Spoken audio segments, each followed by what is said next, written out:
Video FRQ Scenario 5 by Muhammad Yusuf Sadedin. On the left hand side of all these slides I have the simplified balance sheet, and on the bottom, if necessary, I have work, like mathematical work done by hand, so it'll be like a little easier to understand. Let's get started. Letter A. Based on Messenger Bank's balance sheet, calculate the required reserve ratio.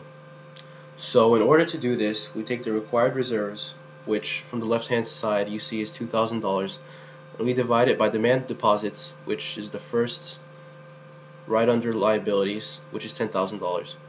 So 2,000 over 10,000 simplifies to 1/5, which is 0.2 or 20%.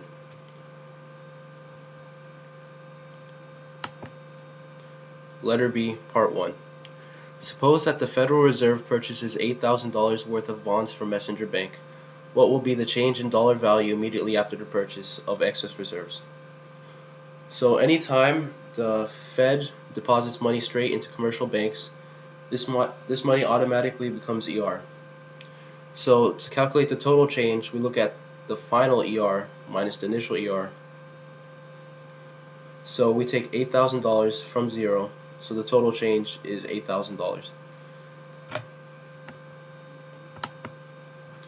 Letter B, Part 2.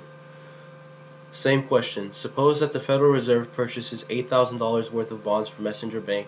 What will be the change in dollar value following immediately after the purchase, this time in demand deposit? Well, since this is an exchange between the Fed and the bank, this doesn't really involve demand deposit, so demand deposit would remain the same at $10,000, meaning that there is no change in demand deposit. Letter C. Calculate the maximum amount that the money supply can change as a result of the $8,000 purchase of bonds by the Federal Reserve. So in order to calculate this, we take our ER, which from letter B we saw was $8,000, since the Fed purchased bonds and put straight $8,000 into the bank's ER. We multiply this times the money multiplier. To get the money multiplier, if you look on the bottom left, it's the middle part, which is 1 over the RRR, which is equivalent to 5. So that work is essentially equal to 8,000 times 5, which is equal to 40,000. So 40,000 is the maximum change that the original $8,000 in ER could create. Letter D. When the Federal Reserve purchases bonds, what will happen to the price of bonds in the open market? The price of bonds will increase because there's an increase in money supply, which decreases interest rates.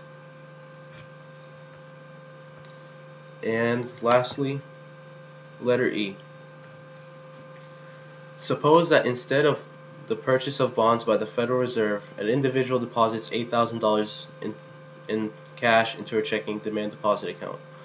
What is the immediate effect of the cash deposit on the M1 measure of money supply?